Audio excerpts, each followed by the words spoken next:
connections, celebrating culture, and making a lasting impression.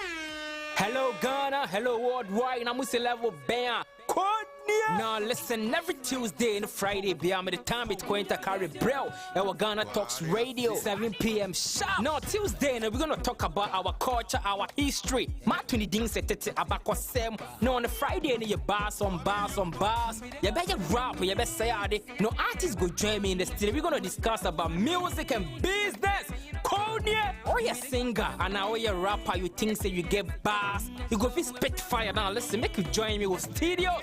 Our Ghana Talks Radio, and yes, say then our day. Me say download the Ghana Talks Radio app, no, our Play Store, any App Store. Na tune in, and say this what I say. Baba live on Facebook, Kointakra, any Ghana Talks Radio page, and so now listen.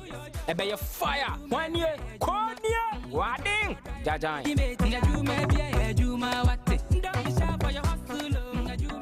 What do you want for breakfast? How do you want your breakfast? English breakfast, French fries. Koko Nikosi, alo komi kesheto. Wache. Well, Gobe is the real deal. Join us on Ghana Talks Radio. Let's serve you a buffet of breakfast. From news headlines review, current affairs to social issues. Entertainment, sports, and all the trending stories live on our mobile app and across all socials from Monday to Friday, 7 a.m. to 10 a.m. With me, Pakwesi Omare, Regina Bless, Deborah Adoso, and I am Esinal Fiagbedu. This is Ghana Talks Breakfast Show. This is Ghana Talks Breakfast Show, your morning companion. Ghana Talks Radio, #1. This is Ghana Talks Breakfast Show, your morning companion.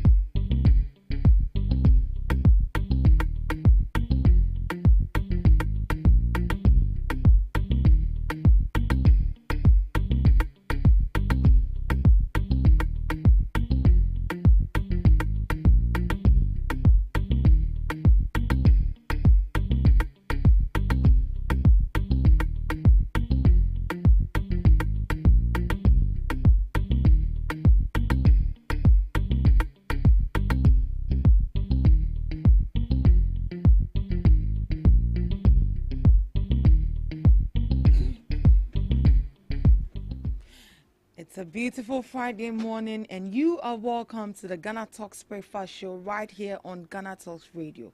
You're welcome to the news headline review. Here we bring you all the latest headlines making waves in the news, from business to politics, from sports to entertainment. We've got you covered with the most relevant stories that matter to you every morning, right here on Ghana Talks Breakfast Show. As usual, remain your host, Esinam Fiagbedu. And you know I can do this alone. Joining me on a news headline review is Miss Regina Bless and Miss Debbie Adoso, who will be joining us shortly. Good morning, Miss Regina. How are you doing? I'm good, you? I'm fine. You were looking pretty this morning. Thanks. How was your night? Hope you slept well. I did. Wow, good. All right, so let's get back to business ASAP. Speaker Bagbin launches capacity building project in collaboration with World Bank and UKFCDO. The Parliament of Ghana took a significant step towards strengthening its legislative core as the Speaker, the Honorable Bagbin, officially launched a US dollars capacity building project. This initiative, developed in partnership with the World Bank and UK's Foreign Commonwealth and Development Office, aims to enhance the skills of members of Parliament and their staff in areas of economic and financial governance. At the launch, the Speaker expressed the gratitude to both organizations, emphasizing that this collaboration would reinforce Ghana's democracy and support Parliament in fulfilling its constitutional mandate more effectively. The project, entitled Building the Capacity of Parliamentarians for Economic and Financial Governance, was introduced by representatives from the World Bank and FCDO, who highlighted its importance in modernizing the legislative process. The Speaker noted that the initiative would deepen existing partnership between Ghana, the UK, and the international development community. He underscored that a retooled parliament would not only improve legislative efficiency, but also help restore confidence in democratic governance and promote economic oversight. In welcoming the project, the clerk to Parliament, Mr. Ebenezer Ahum, outlined its potential to expand the engagement between Parliament and development partners. He pointed out that by equipping Parliament with better tools and expertise, this institution will be more capable of discharging its legislative and oversight responsibility, benefiting the entire nation and its citizens. They also emphasized that enhancing MPs' understanding of legislative processes and financial management would foster greater accountability and transparency. According to them, this would help combat corruption and ensure that public funds are managed prudently, aligning with Ghana's sustainable development goals. So that is it. That is it. That is coming straight from Speaker Alban Bagman, who has launched a $1.8 million capacity building project, which is aimed at training members of parliament and their staff in economic and financial governance. And the project is in collaboration with Ghana's parliament and the World Bank and the UK's Foreign Commonwealth and Development Office. Ms. Eugenia, what's your take on this development? Okay, so first of all, I would say it's a great and good and it's a good initiative. So first of all, it will boost legislative effectiveness. With enhanced skills, MPs and staff can better scrutinize budget and government programs, ultimately improving public service delivery. And secondly, it's a signal of good governance. Ties with the World Bank and the other institution can bring in non-partisan technical support, showcasing Ghana's commitment to transparency and effective governance. And also, we would have the capacity that is the same as confidence. It is a more professional parliament. Strengthened through such partnerships can tackle corruption and restore public trust. And also, I think that with deeper technical training, think data-driven policy making, modern legislative drafting tools and stronger fiscal oversight is needed. And also access to global templates, peer learning and follow-up to ensure real implementation. And lastly, Parliament could become a model institution in West Africa, prompting broader legislative reforms. Okay, so they're actually equipping MPs with the skills to understand and monitor economic issues more effectively. But as an MP, are you not supposed to have all these foreign knowledge before you come into I think in a way you need to at least have a little bit of knowledge about our economy and all that. But you know, we are humans, and as time goes on, as the world revolves, you need to be adapting to the changes. So I think that the training is really necessary. And these parliamentarians are actually supposed to be paying more attention to their constituency, and they are supposed to be in parliament as well. Will they get enough time to go through this proper training? That is what they want, and that is what I would say. As an MP or as a parliamentarian, that is the burden it comes with. Since you want to be a representative, you need to be an effective representative at that matter. So even if it means you need to go to the moon, you need to go to the moon.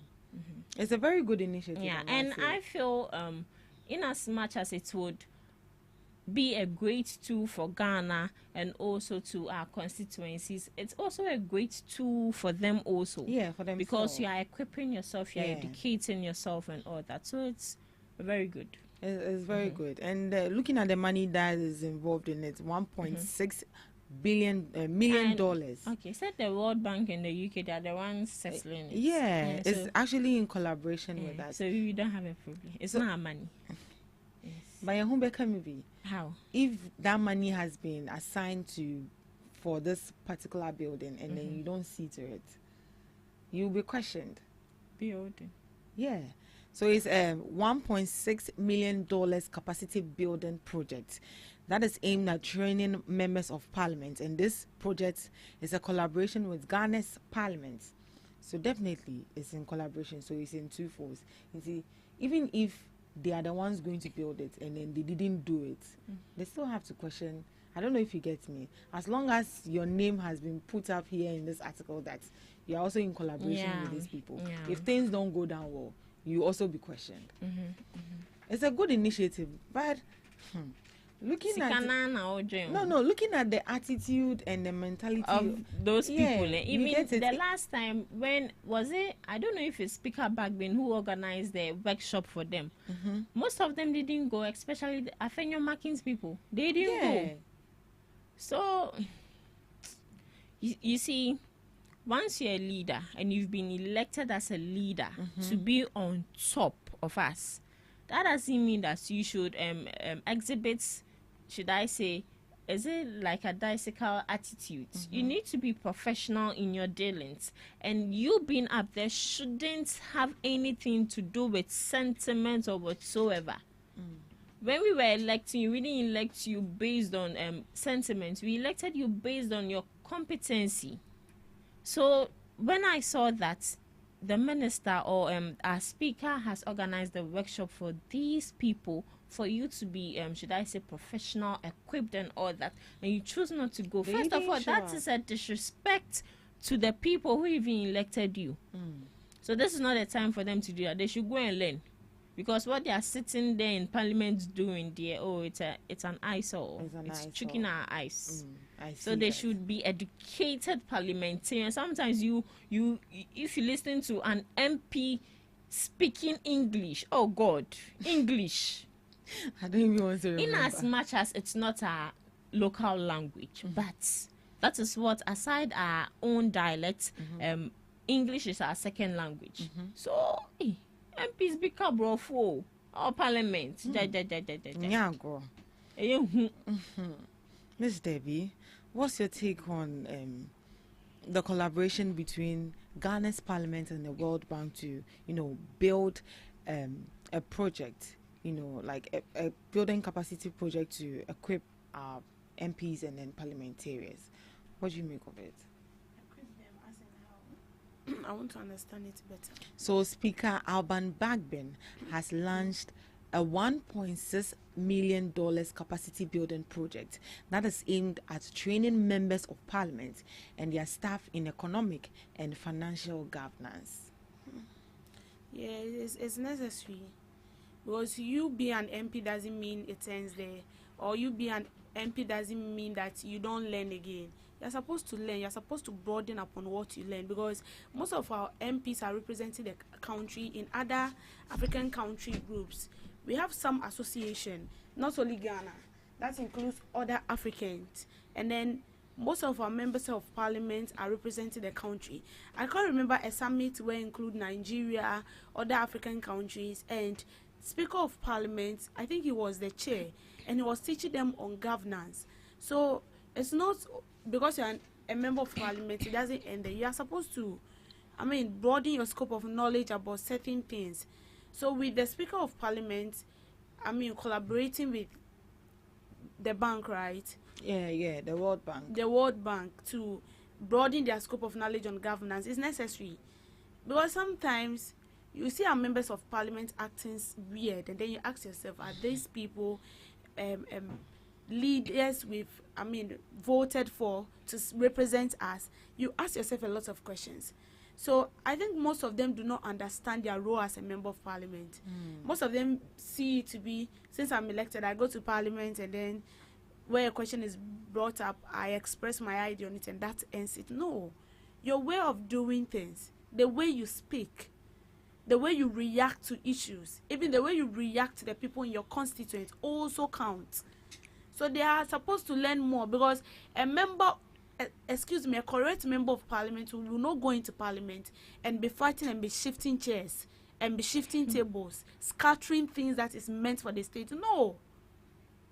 And as I said, it's a disgrace to us, because I saw the Speaker of Parliament speaking about the same issue, where he was chairing these African countries and he was teaching them on governance. So if a whole Speaker of Parliament is chairing African countries, teaching them on governance, and they are doing what, then what about us? It means we have a problem. So I feel like it's a good call. They should just back up. I mean, that ant and cockroach behavior needs to stop. Ant and cockroach behavior. Wow. Moving on to our next news story. DVLA to introduce chip embedded number plate. The acting chief executive officer of the Driver and Vehicle Licensing Authority, Julius Nikwe Kote, has announced that his outfit is preparing to roll out a new number plate system embedded with smart chips to enhance vehicle tracking and eliminate unregistered cars on Ghana's roads. Mr. Kote revealed that the move is part of efforts to modernize DVLA operations and clamp down on vehicles that enter the country without paying the appropriate duties, often using fake or cloned number plates. He explained, "We are changing the whole number plate system. We want to bring in plastic with a chip embedded in it, and that is what we are trying to put in place to do away with the Togo cars." According to Mr. Kote, the new chip and enabled number plate will make it easier for security agencies to identify vehicles in real time. He also added, when someone goes to do something bad and the person is running away, it is just about a gun they will use to shoot the number plate, and they will get every piece of information about the car. From wherever they are, the police or the accomplices officers will just shoot a gun at the number plate and it will give all the information about the car. The DVLA boss also hinted at broader technological integrations, suggesting the new number plates could be used in place of manual toll collection. He added, it is highly possible that DVLA will not be taking the road toll. We are also looking at a number plate that can communicate with the road toll system so that we also use that. So the Driver and Vehicle Licensing Authority plans to introduce smart number plates with embedded chips in Ghana. So these high-tech plates will help track vehicles, detect unregistered or illegal cars, and support security operations by providing real-time information about any vehicle. The new system will also allow for automatic scanning by law enforcement using special devices, making it easier to identify vehicles involved in crimes or those avoiding tax and registration. Additionally, the chip-enabled plates could one day be integrated into automated toll payment systems, replacing manual toll collection. This is actually an improvement in our vehicle licensing thing and all of that. And now they are going to do away with the old number plates. They are looking forward to do away with the old number plates you are using. They want to introduce a plastic one with a chip embedded in it, and then that is going to help get all the information of the vehicles in case any of these vehicles lands into trouble or they are caught doing something bad. That is we making use of technology, and we are bringing it up right here in Ghana. What do you make of it, Miss Debbie? It's good, but then I hope it works, because we've seen similar case like this and we didn't see where it has ended. And you see, when you are introducing new plans like this, it involves money, and I'm sure they are going to pump money into it, and that money is taxpayers' money. And so if this is what they want to do, and it can easily track these drivers, and even in case of incasity, this is not the time where they have to call police, call people, to check the number plates, identify the vehicle, which would take a long period of time. It's good, but the question is, will it be effective? Will it work? that is the question that keeps popping in mind, because as I said, we see similar cases like this. So this one is not something new. We know that the world is evolving, and we also have to evolve as a country, and that is exactly what the government is trying to do. And if only it's going to help us, if only at the end of the day it won't be, I mean, a fairy tale, then why not? It's good. It's good. But if at the end of the day they are going to introduce this and it will become a whole lot again, because as I said, they are going to pump money into it, and that money is taxpayers' money. And if it is taxpayers' money, then it means it has to work and work efficiently. It's actually going to enhance our security. Oh yes, it will. So if it is going to work for its purpose, its intended purpose, then it's okay. But if at the end of the day they will do this, now similar incidents of maybe theft or something, and we cannot actually bring the person on board, or maybe identify the person with the number plate, because most of the time they identify these criminals with their number plates. So it will be very, very easy. And I think with that too, it won't just be like that. I'm sure they are going to connect it with machines and stuff, so you're in the office and then you're monitoring everything that is going on, what the vehicle is moving, in case of incasity, they can actually provide information and all that. So my only prayer is that it works. Oh, work there to work. We will make it work. Yeah. We all will make it work. Yeah. Miss Regina.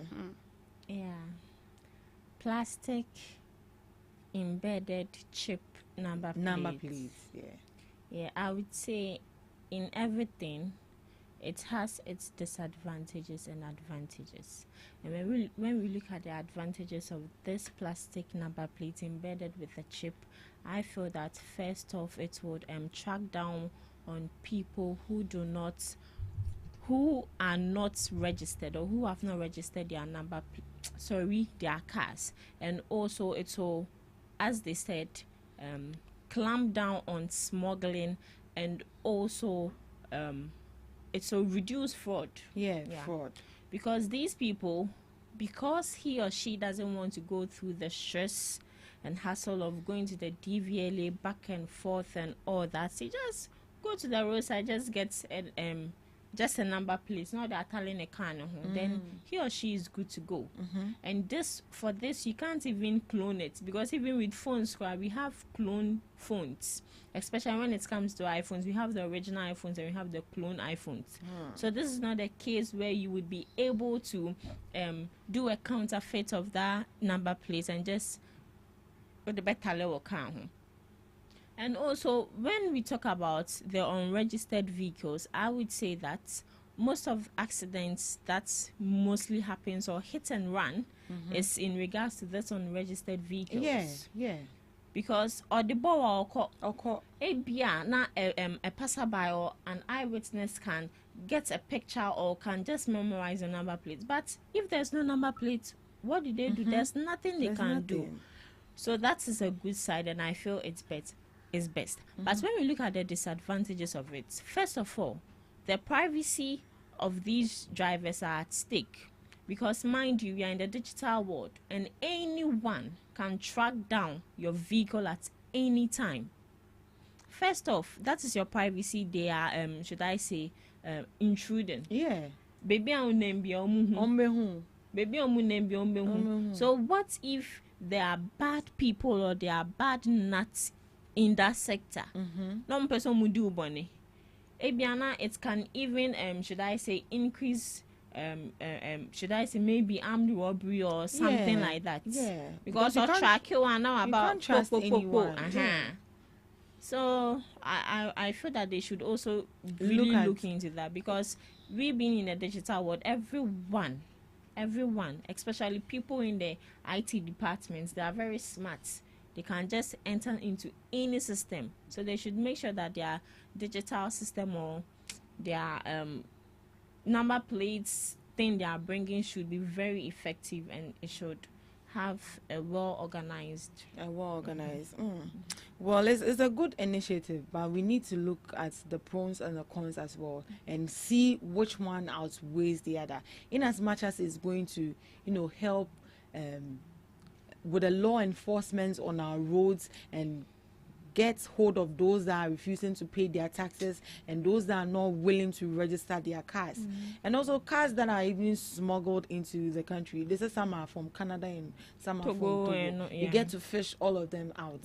But this is a car that, this is actually a chip that will be embedded into a number plate and is going to be tracked. Like they are watching your movements. Every single This is actually move. related to the cyber Yeah, security and digitalization. You see, I call digitalize. We are going digital.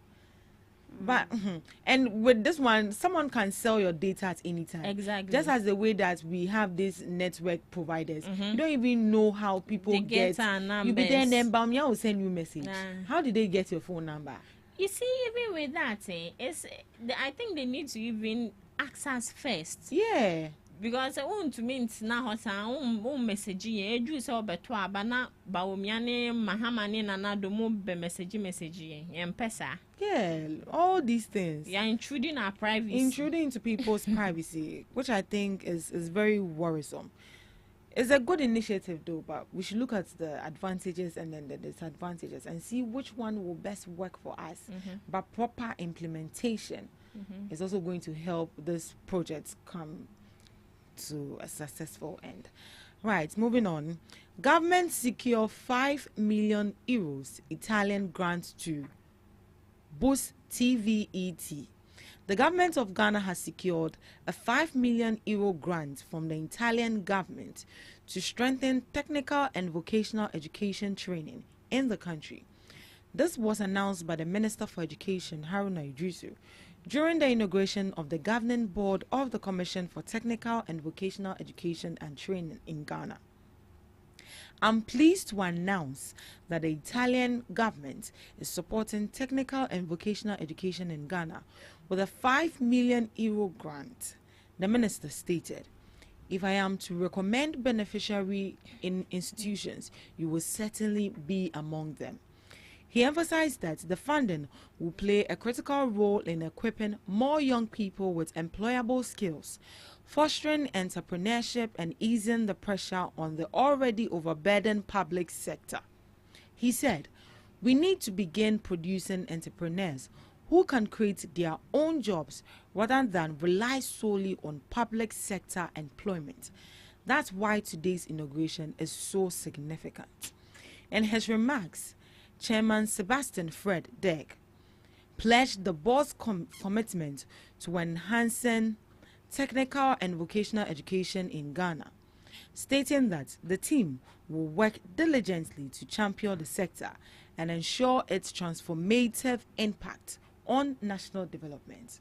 I think that is a good news. So government has secured a 5 million euro from Italy, and this is to boost our technical and vocational education and training right here in Ghana. The money there, they'll give us all. But left for it to do left for it to do what it's supposed to do. And then they are similar.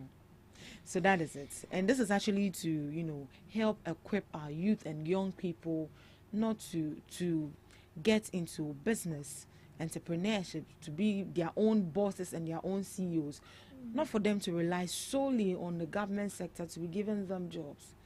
If you learn a skill, you learn technical, it could be vocational or anything at all, as long as it's anything you can do with your hands and then with your brain, you are good to go. It's left for you to put in the right measures, for you to make the right decision, for it to become a business. Then that's it. You don't need to rely on anybody or the government to come and give you a job. And now, Italian. You have my euros to boost it. What do you make of it, Miss Regina? Okay, so I would say this grant granted us. It's not just about the money, but it's also about strategic partnerships. Because this TVET of a thing, most of the times people see it to be a course where failed people fall back to, or people who are not all that intelligent fall back to. So I feel that with this kind of partnership, it would really help And also it would eradicate that mentality from people's minds, because it seems, or should I say, it's of importance and it's of benefits. Right now, I would say the people dominating the world now are fashion designers, people who can do something for themselves, people who can be creative and bring out something of that creativity. And at the end, it would be a benefit to themselves and also a benefit to other people and the country. And also, I feel that it would also be of benefit to people who are disabled, because most of the time these people, they are disabled and they are just at one spot, they are not moving, they are not doing anything, they don't even have the money to even fund for this vocational skills and all that. So I feel that in a way it would really help. It is of importance and it's of benefits. So yes, TVET we all enter, but as he said, what if they don't use that money for its right intended purpose? Right. And I feel that that is where strict oversight and supervision needs to come in. They need to make sure that the money is used for what it is purposed for. This is not the time to disgrace Ghana. This is not the time to disgrace us. We should exhibit good example to the people out there, the people who are helping us, the people who have seen the importance of vocational skills and all that. So I think it's good. I'll use China as an example. China is one country that they really deal with vocational skills. They don't just deal with white collar jobs and all that, because most of Mpabwana Yesheno is coming from there, the bags, the dresses and all that. What do we think it is? It is vocational. It is vocational skills. So they really need to look into that. All right, Miss Debbie. Yeah, so Italian, right? Or Italy sponsoring us, or they collaborating with us, or in partnership with us, giving us money to pump into the TVET sector. I feel like it's very good because it helps a lot. It creates employment, and it helps the government, I mean, in a way of creating employment and then reducing unemployment in the country, because having a skill that has to do with baking, tailoring, you being a designer, designing shoes and stuff, it creates employment for you. Most of the times after free senior high school, you went in to learn science, you went in to learn general art. After senior high certificate, you can't even use it for anything. It's useless unless with the invest. And I'm sure a time will come, degree will be something of the past. You have to get masters, yes, more certificates to upgrade yourself. So I feel like with the TVET, it's very good. So if they're actually supporting us by giving us money so we can pump into that sector, it's very good. Because some time ago I said that we have most of these TVET skills is mainly dominant in the private sectors. They are really into it, empowering young people to engage in this hand skills work that has to do with vocational skills. I have a colleague who is doing one. It is a private entity, and they are not even from Ghana. So what they do with that is that they bake, they do all sorts of things. After that, they give you capital to start what you're about to do. It's not about you going to learn, and then at the end of the day, you don't even have the money to start up. So it's like what you went in to learn has become useless. Some time ago, Northern region, they were doing this, they brought up this initiative for women to involve themselves in vocational skills, whether you want to bake, whether you want to sew. But at the end of the day, they were complaining because when they are done, there is no capital to start up.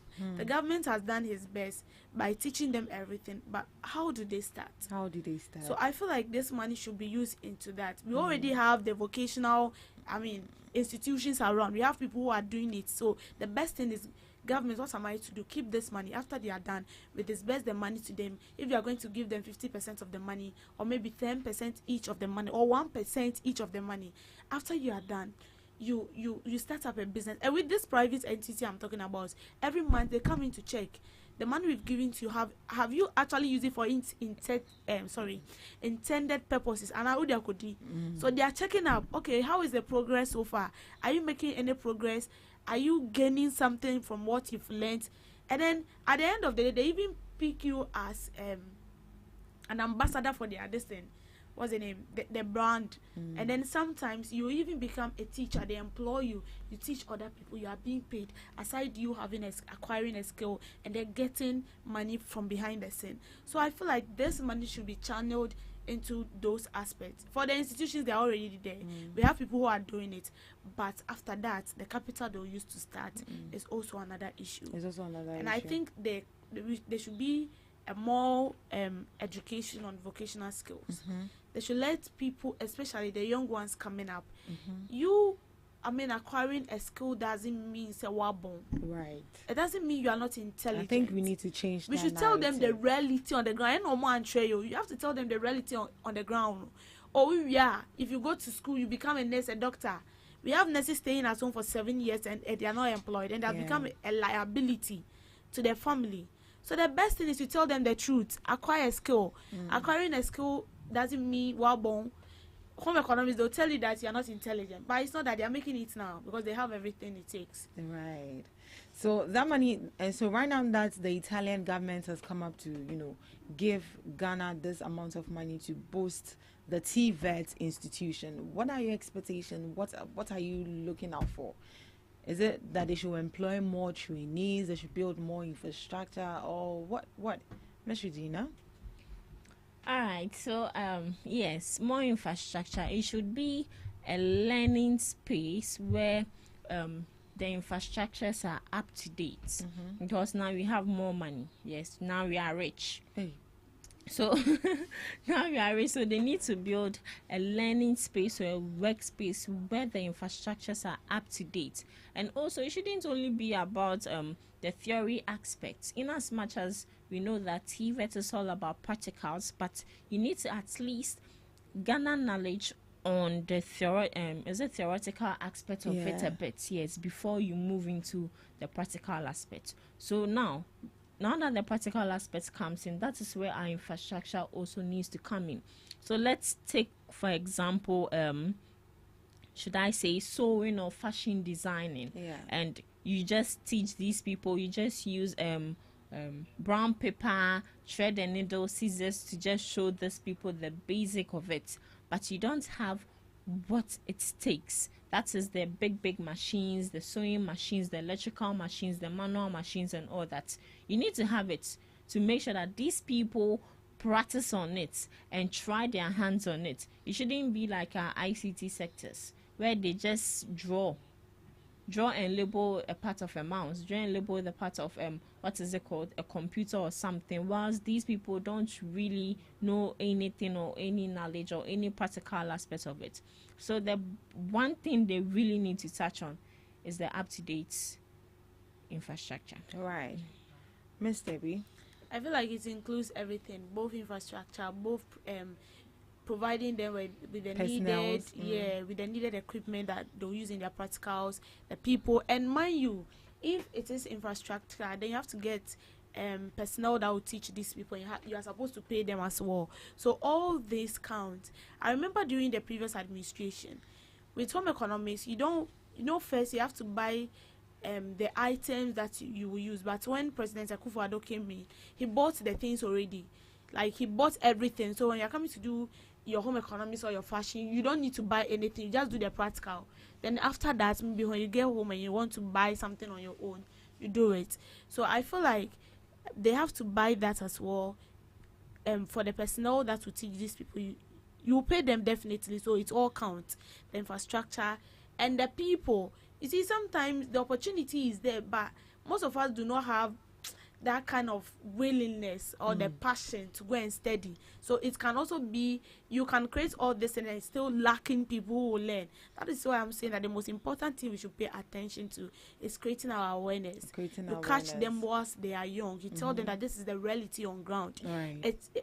I think we should get to a time that TV should be made compulsory in our schools. And as much as yes, you are a science student, you should also learn maybe fashion or something, which is compulsory just as we learn the mathematics. We've learned mathematics as a compulsory subject, and now I'm not saying say like it doesn't help. It helps in calculation and stuff. Hey, maths there, you need maths everywhere. I know, and I make an say like it helps in calculation and stuff, but at least with all your calculations, I discover. So you get it. Share. I know it will bring money, but I'm trying to create this impression that, in as much as you're a science student, you're a general student, you should also learn something to do. Anyways, the government's, the Italian government's coming out to, give Ghana a €5 million grant to boost our TVET institution. Is a great one. I think it's high time we need to change the mentality of people that, oh yeah, vocational training, and also, oh yeah, technical training doesn't mean that you are dumb or something.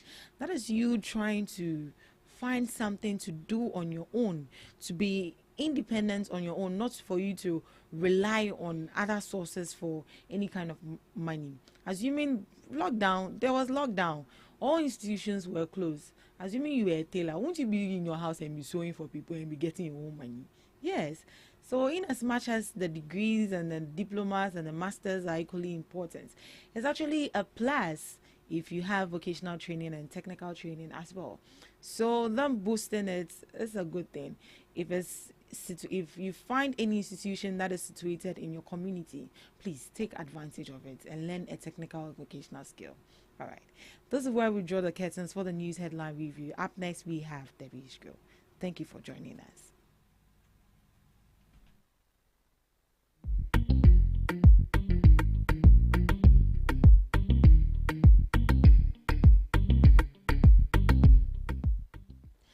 Good morning and welcome to Debbie's Grill, where we talk about issues that concern the state, void of politics, fear or favor.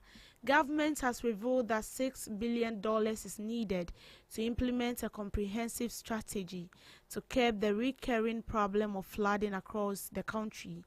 Despite several interventions over the years, flooding in urban centers continues to pose a major threat to lives and property. Presenting a statement to Parliament, the Minister of Works and Housing, Kenneth Gilbert Ejay, disclosed that the government is exploring partnership with the private sector to fund flood control projects. In a related submission, the Minister of Interior also expressed concern over the logistical and operational difficulties confronting the National Disaster Management Organization. So basically, this is the Minister of Housing, Work and Housing, presenting a case to Parliament where the country needs a sum of $6 billion to curtail flooding issues in the country. But then let's look at it from this perspective.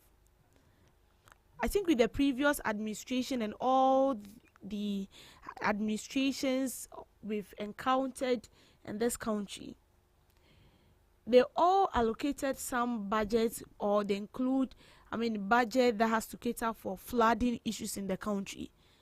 But at the end of the day, we still experience flooding. When it rains, even when it drizzles, our roads get flooded. When it rains, people cannot sleep in their own room any longer. You have to be hanging about,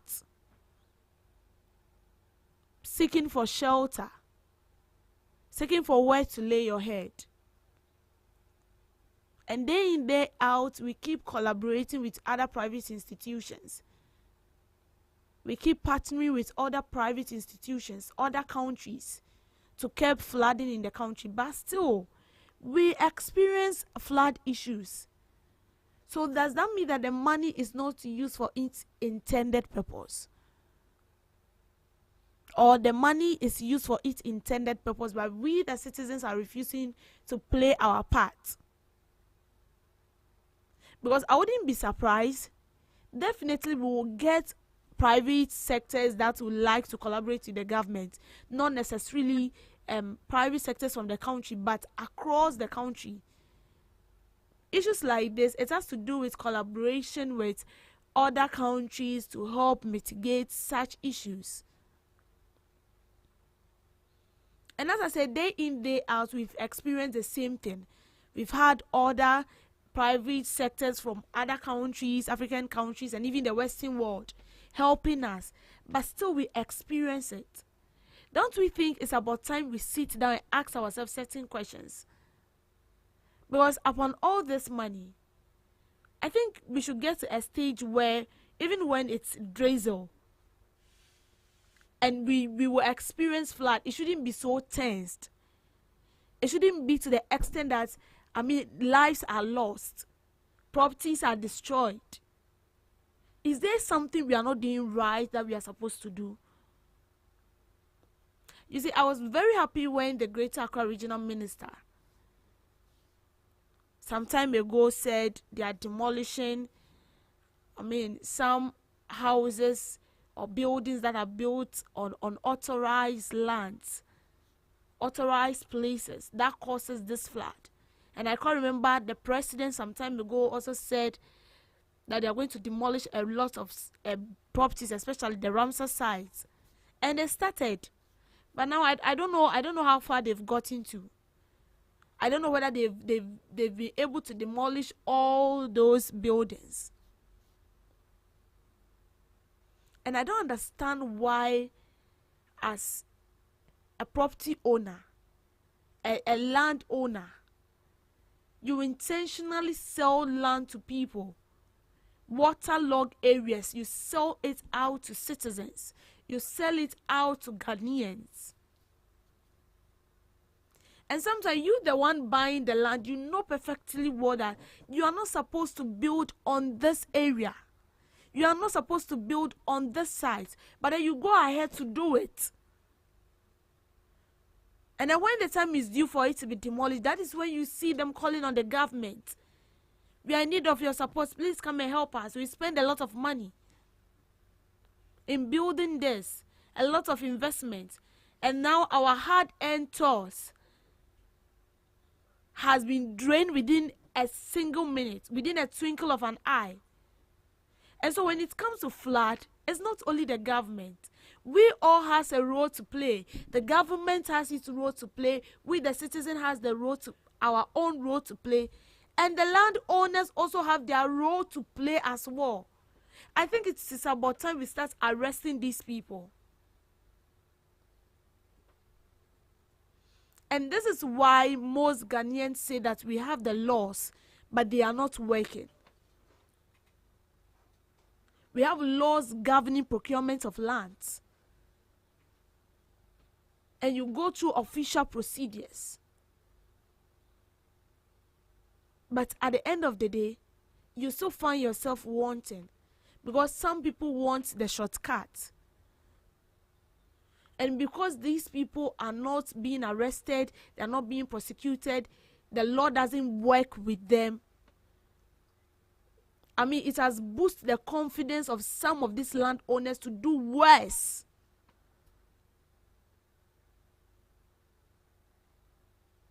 And then it comes back hitting us as a country.